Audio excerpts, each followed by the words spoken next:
तो Kirchhoff rule को समझने के बाद अब आते हैं एक बहुत इंपॉर्टेंट कंसेप्ट समझना, जो आपके लिए बहुत इंपॉर्टेंट है समझना।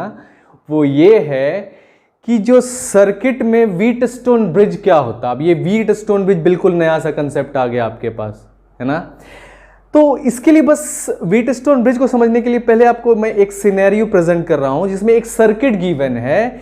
इस सर्किट में क्या है कि एक 9 वोल्ट का आपका बैटरी लगा हुआ है।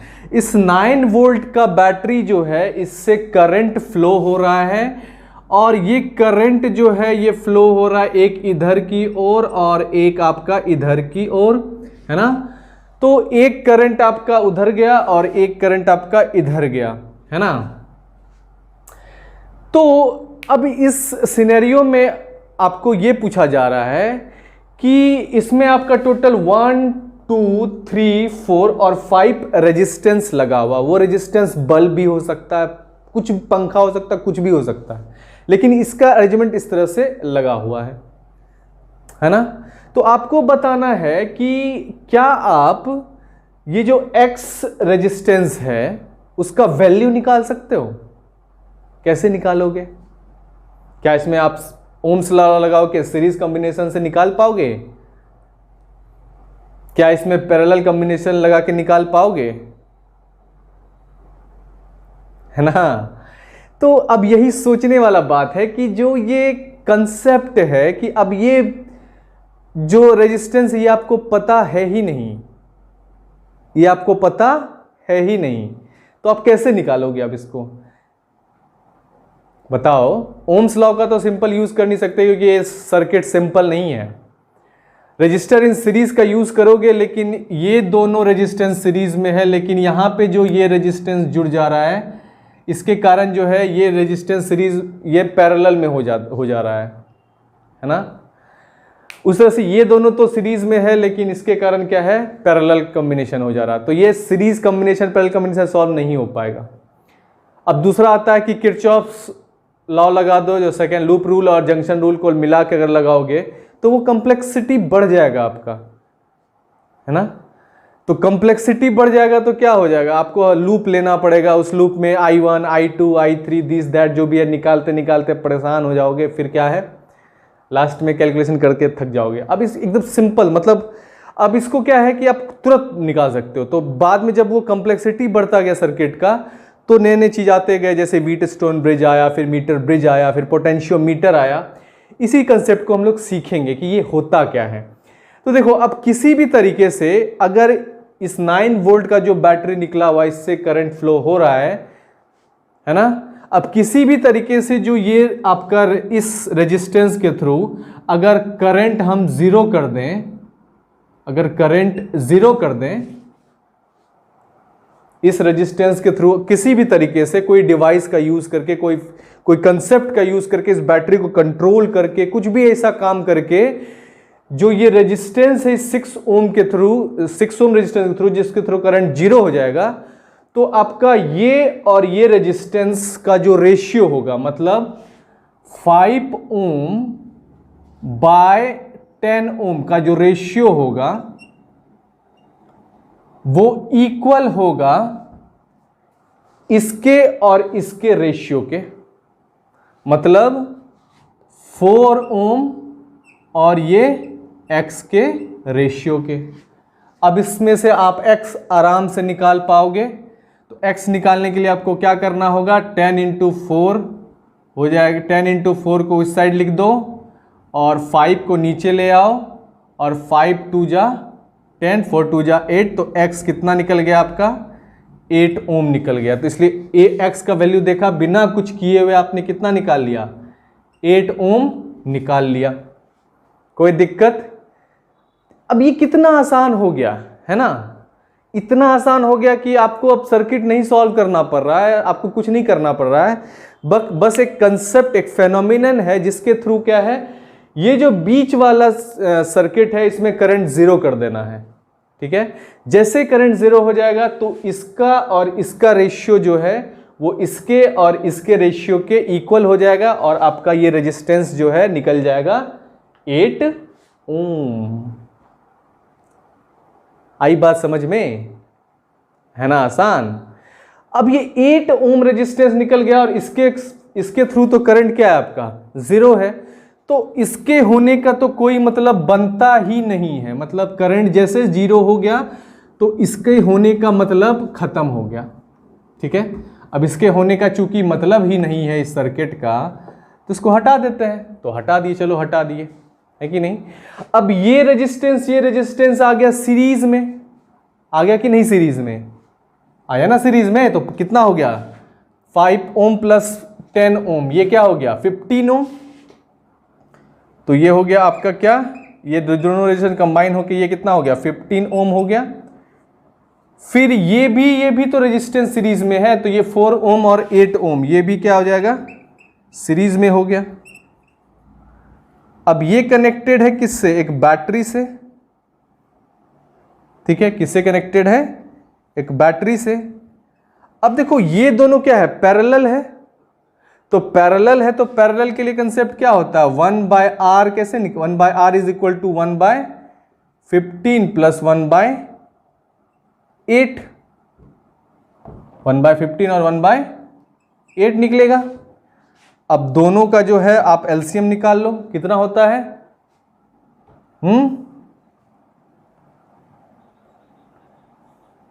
ये हो जाएगा 120, है कि नहीं, और तो कहीं होगा नहीं सी। तो इसका निकाल लोगे तो 120 एलसीएम हो जाएगा, और ये 8 और ये 15, तो 15 प्लस 8 23/120। तो ये थोड़ा सा मतलब कैलकुलेशन कॉम्प्लिकेटेड हो गया, लेकिन अगर इसका थोड़ा आसान सा वैल्यू ले लोगे तो ये निकल जाएगा। तो आपका रेजिस्टेंस निकल गया, तो V equal to I R, ये रेजिस्टेंस निकल गया। V equal to I R अगर यूज कर लोगे तो क्या हो जाएगा, R का वैल्यू पता चल गया है, V 9 वोल्ट है तो I तो निकल जाएगा ना, तो I हो जाएगा V/R। तो V का वैल्यू कितना है आपका, V का वैल्यू है 9 वोल्ट और R का वैल्यू कितना है आपका 23/120। तो चूंकि ये कैलकुलेशन कॉम्प्लिकेटेड हुआ है, लेकिन कंसेप्ट इसको आसान तरीके से समझते हैं, ठीक है, ताकि आपको कैलकुलेशन आसान करने में लगे तो आपको समझ में आ जाए। तो क्या समझा इसमें आपने, इसमें आपने यही समझा कि जो वो ये बीच वाला रेजिस्टेंस था आपका लगा हुआ, जो ये बीच वाला रेजिस्टेंस था लगा हुआ 6 ओम का, इसके थ्रू अगर किसी भी तरीके से करंट को 0 कर दिया जाए तो इसका वैल्यू खत्म हो जाता है। और ये क्या, ये सर्किट एक बैलेंस सर्किट हो जाता है। इसी को कहते हैं Wheatstone bridge, balanced Wheatstone bridge, जिसमें ये रेजिस्टेंस और ये रेजिस्टेंस का जो रेशियो होगा वो इक्वल हो जाएगा ये रेजिस्टेंस और ये रेजिस्टेंस के रेशियो से। और जैसे रेजिस्टेंस का रेशियो इक्वल होगा तो आप आसानी से इस रेजिस्टेंस को निकाल लोगे और फिर ओम्स लॉ लगा के इसको यूज करोगे। तो आइए इसको और अच्छे तरीके से समझने का प्रयास करते हैं। आपको पहले ये सर्किट आप बना लो।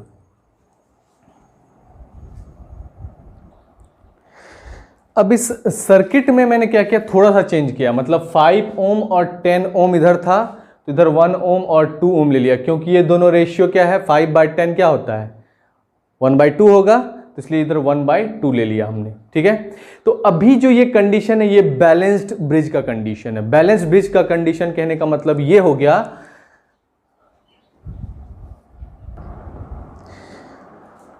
तो इसलिए ये क्या है व्हीटस्टोन ब्रिज का ये कॉम्बिनेशन है। लेकिन पहले इसमें क्या है ना कि जो इसका मेन मकसद है उसको समझना है आपको। तो ये क्या होता है इसको गौर से ध्यान से देखना मैं क्या कह रहा हूं। इस सर्किट में ये 9 वोल्ट का बैटरी लगा हुआ है और इस बैटरी से जो है वो करंट जो है फ्लो कर रहा है इधर की ओर, और ये करंट फ्लो किया इधर, है ना। और ये 5 ओम और 10 ओम आपका रजिस्टर सीरीज में है, इसलिए यहां पे क्या चेंज होगा, आपका वोल्टेज चेंज हो जाएगा, है ना। तो यहां V1 वोल्टेज हो जाएगा और यहां पे V2 वोल्टेज हो जाएगा। सेम इसी तरीके से जो है इसमें भी क्या, ये दोनों सीरीज में है तो यहां पे क्या चेंज हो जाएगा वोल्टेज, तो ये V3 और ये आपका V4। ध्यान से देखना, जो मैं कहने जा रहा हूं उसको गौर से सुनना। 9 वोल्ट का बैटरी है ये, यहां से चला ये इधर। अब यहां पे क्या चेंज हो रहा है, वोल्टेज चेंज हो रहा है, मतलब V1 और V2। तो 9 वोल्ट का बैटरी जब तक खर्च नहीं होगा, मान लो कि ये रेजिस्टेंस जो है 0 है, वायर का मतलब आइडियल वायर है जिसका कि रेजिस्टेंस 0 है, तो ये 9 वोल्ट का बैटरी जो है इस दोनों एंड पे है 9 वोल्ट ही रहेगा, क्योंकि रेजिस्टेंस तो अभी दूर है, तो ये दोनों पॉइंट पे क्या अभी 9 वोल्ट ही रहेगा, ये खर्च नहीं होगा, ये जो है खर्च नहीं होगा आपका। फिर लेकिन जैसे ये 9 वोल्ट का बैटरी इधर जाएगा तो ये क्या हो जाएगा, खर्च हो जाएगा। लेकिन अब यहां पे दिक्कत क्या है कि जो करंट है वो आपको नहीं पता है ना, तो सीरीज कॉम्बिनेशन में करंट जो है इस दोनों में सेम ही जाएगा, करंट क्या होगा, सेम ही जाएगा, लेकिन उस करंट का कोई पता नहीं है। तो आपको क्या करना है, करंट निकालना है। तो करंट निकालने के लिए आपको सबसे पहले क्या है, इस दोनों रेजिस्टेंस को ऐड कर देना है, क्योंकि ये सीरीज कॉम्बिनेशन में है, तो ये हो जाएगा 5 ओम प्लस 10 ओम, कितना हो जाएगा ये 15 ओम। तो ये जो है अब क्या हो गया आपका 15 ओम का रेजिस्टेंस हो गया, और इस 15 ओम के रेजिस्टेंस में आपका जो है लगा हुआ है क्या, एक 9 वोल्ट का बैटरी। इस दोनों एंटिटी को हम लोग अलग अलग मान रहे हैं अभी, इसमें लगा हुआ है आपका 9 वोल्ट का बैटरी, और इससे निकल रहा है आपका करंट I, और जो वोल्टेज है 9 वोल्ट, तो ओम्स लॉ का यूज करके मतलब V is equal to IR का यूज करके आप पहले I निकाल लोगे, और I बराबर हो जाता है आपका V by R, that means कि I बराबर हो जाएगा कितना आपका, तो ये हो जाएगा I बराबर V का वैल्यू है 9 वोल्ट और R का वैल्यू आपका 15, तो ये हो जाएगा 9 मतलब 3 3 जा 9, 3 5 जा 15 एम्पेयर। तो I का वैल्यू कितना निकल गया आपका 3/5 एम्पेयर निकल गया। ठीक है, आई बात समझ में। अब जो इसमें करंट जा रहा है वो कितने एम्पेयर का जा रहा है, तो 3/5 एम्पेयर का इसमें करंट जा रहा है, तो यही करंट इसमें जाएगा, तो यहां पे करंट का वैल्यू कितना है, I का वैल्यू क्या है 3/5 एम्पेयर, और यहां भी करंट क्या है उतना ही है, I is equal to 3/5 ampere. ठीक है, तो देखो अब इसका इंडिविजुअल आप निकाल सकते हो, I पता है R पता है, तो V निकल जाए, V इक्वल टू क्या होता है IR हो जाता है, तो इस ये V1 का वैल्यू क्या हो जाएगा, तो V1 का वैल्यू हो जाएगा, I तो दोनों का कांस्टेंट है, तो I तो जो है उसको लिख ही दो, और R1 कितना आपका 5 है, तो 5 5 कैंसिल हो गया, बचा कितना 3 वोल्ट, तो यहाँ पे V1 कितना है 3 वोल्ट है। आई बात समझ में। फिर देखो यहाँ पे भी उसी तरह से निकाल लेंगे हम लोग, V इक्वल टू I तो कांस्टेंट है लेकिन R2 हो जाएगा, तो V2 का वैल्यू कितना हो जाएगा, तो I का वैल्यू कितना है आपका 3/5 और इंटू R2 क्या है 10 ओम, तो 5 दूनी 10, यहाँ पे हो गया 6 वोल्ट, तो V2 का वैल्यू क्या हो गया आपका 6 वोल्ट हो गया।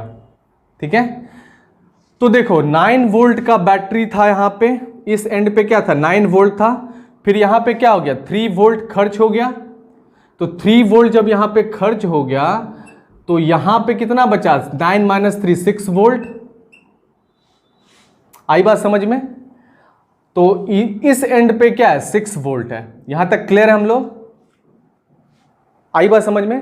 सेम इसी तरीके से देखो कि इसमें भी तो वही मतलब इसमें जो करंट जा रहा है इसको अलग अलग एंटिटी माने, ये दोनों सीरीज में है तो वोल्टेज डिफरेंट होगा लेकिन करंट सेम होगा, तो सबसे पहले इसका ओम्स लॉ लगा के करंट निकाल लेना है। इसके लिए इस दोनों रेजिस्टेंस को ऐड कर दो, तो 2 + 1 कितना हो जाता है आपका 3 ओम हो जाता है, तो ये दोनों मिला के 3 ओम रेजिस्टेंस हो गया, तो 3 ओम का रेजिस्टेंस जो है वो कनेक्टेड है आपका 9 वोल्ट के बैटरी से, और ये 9 वोल्ट का बैटरी अगर आपको पता चल गया तो आपको I का वैल्यू पता चल जाएगा जो होता है V/R, और V का वैल्यू होता है आपका 9 वोल्ट, और ये 3 ओम 3 ये कट जाता है और ये 3 एम्पेयर हो जाता है। तो जो करंट का वैल्यू है वो कितना है आपका 3 एम्पेयर है, तो 3 एम्पेयर का करंट जो है इसमें दौड़ रहा है, तो ये V3 का वैल्यू हो जाएगा 3 मतलब I × R मतलब 1, तो 3 वोल्ट हो गया ये, और इसमें भी करंट तो कांस्टेंट ही होता है, तो इसलिए 3 एम्पेयर गुना रेजिस्टेंस 2 ओम है, तो इसलिए 6 वोल्ट, तो 3 वोल्ट और 6 वोल्ट का जो है इसमें बैटरी का वोल्टेज है,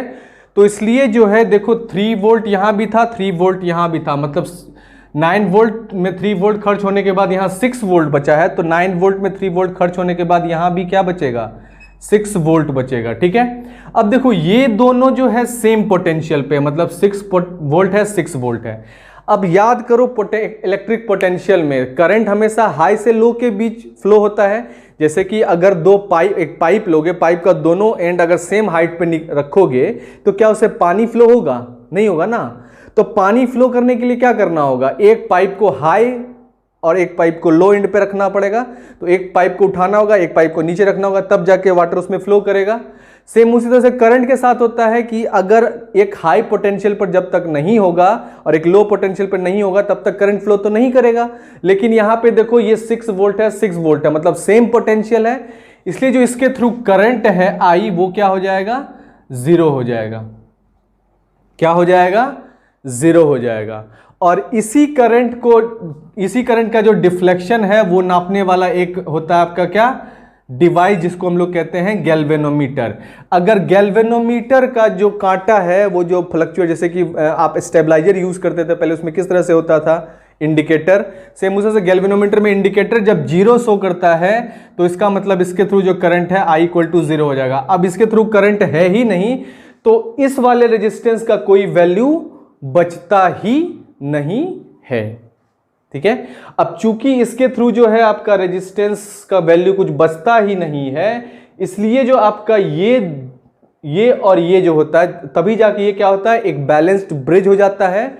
और इस बैलेंस्ड ब्रिज का कंडीशन यही आता है कि जो ये और ये इसका रेशियो होता है वो इक्वल हो जाता है। किसके? तो नीचे वाले इस 1 ओम और 2 ओम के रेजिस्टर्स के इक्वल हो जाएगा। आई बात समझ में? 1 ओम और 2 ओम के रेजिस्टर के इक्वल हो जाएगा। तो ये देखो इसको कट जाएगा तो ये क्या 1/2 ही हो जाएगा। तो 1 ओम 2 में तो इसका रेशियो क्या हो जाएगा? 1:2 में ये डिवाइडेड है। ठीक है। आई बात समझ में? ध्यान से देखना, बहुत इंपॉर्टेंट चीज बता रहा हूं मैं। सेम उसी तरह से ये भी क्या 1:2 में है। तो इसमें से अगर कोई एक रेजिस्टेंस हटा देगा, मान लो ये 2 ओम अगर हटा दे रहा है और आपको बोल रहा है कि ये x है, तो x का वैल्यू क्या हो जाएगा बताओ? तो आपको सीधा पता है ये 1:2 रेशियो में है, तो 5:5 2 जा 10 है, तो ये 1:2 हो जाएगा। आई बात समझ में? अगर इसको 4 ओम कर देंगे तो ये कितना हो जाएगा? तो 5 2 जा 10 वो तो है ही रेशियो में, तो ये हो जाएगा 4 2 जा 8। ठीक है। अगर इसको हम चेंज करके 9 कर देंगे ओम तो क्या हो जाएगा? वो 18 हो जाएगा। ठीक है। तो आप आसानी से जो है रेजिस्टेंस का वैल्यू निकाल सकते हो। यहां तक क्लियर है? तो जो मेन मकसद है आपका व्हीटस्टोन ब्रिज का क्या करना है कि जो सर्किट के थ्रू जो ये करंट था वो उसको जीरो करना है। और उसको जीरो करने के लिए जो है आपको एक डिवाइस होता है, उसको जीरो नापने के लिए एक डिवाइस होता है जिसको गैल्वेनोमीटर कहते हैं। जब गैल्वेनोमीटर का डिफ्लेक्शन जीरो हो जाता है तो उस सर्किट के थ्रू करंट जीरो हो जाता है। जैसे सर्किट के थ्रू करंट जीरो हो जाता है तो जो रेजिस्टेंस है इसको P, अगर इसको हम लोग P मान लेते हैं, इसको Q मान लेते हैं, इसको R मान लेते हैं, इसको S मान लेते हैं, तो P/Q का जो रेशियो है वो इक्वल हो जाएगा R/S का। P/Q का रेशियो R/S के इक्वल हो जाएगा। और इसी को कहते हैं बैलेंस्ड व्हीटस्टोन का ब्रिज, जब इसमें जो ये गैल्वेनोमीटर में जाने वाला करंट जो है Ig वो जीरो हो जाएगा, मतलब Ig is equal to zero हो जाएगा। यहां तक क्लियर है? समझ में आई बात? क्या सब हो रहा है? ध्यान से देखो, रिपीट करके देखो, बहुत इंपॉर्टेंट टॉपिक है। अब एक क्या है, V इज इक्वल टू क्या होता है? I इंटू R होता है। ठीक है। V इज इक्वल टू क्या होता है? I इंटू R होता है। अब I तो कांस्टेंट है, इसमें दोनों में I क्या है? कांस्टेंट है ना। तो I चूंकि कांस्टेंट तो V इक्वल टू क्या हो जाएगा? R हो जाएगा। अब रेजिस्टेंस का क्या है? 1:2 है, मतलब 5:10 है। तो देखो वोल्टेज का भी 1:2 है, 3/6 वोल्ट है ना। बैलेंस्ड व्हीटस्टोन ब्रिज में क्या हो गया? वोल्टेज और रेजिस्टेंस दोनों इक्वल होता है क्योंकि करंट सेम है। तो देखो 3 वोल्ट ये भी 1:2 में है, तो वोल्टेज और रेजिस्टेंस दोनों 1:2 में है। ये भी देखो 3 वोल्ट 6 वोल्ट 1:2 में है। तो कितना इंपॉर्टेंट कंसेप्ट है जिसको समझना बहुत इंपॉर्टेंट है। तो ये आपका क्या है, व्हीटस्टोन ब्रिज के बारे में समझ है कि एक्चुअली में होता क्या है। अब क्या है कि इस व्हीटस्टोन ब्रिज का जो बुक में दिया गया डेरिवेशन है उसको हम लोग कंक्लूड करके इसको कंप्लीट करेंगे। ठीक है। तो व्हीटस्टोन बेसिकली क्या है वो तो आपको समझ में आ गया कि ये एक क्या है, ये एक डिवाइस है जिसमें कि एक कॉम्बिनेशन होता है 4 रेजिस्टेंस का PQRS, है ना। तो इसमें बेसिकली जो है इसको डिस्कस करते हैं वन बाय वन। अभी तक ये चीज़ तो समझ में आ गई आपको कि यहाँ पे अंदर का कंसेप्ट क्या है, इंटरनल मैकेनिज्म क्या है इसका। चलिए ठीक है।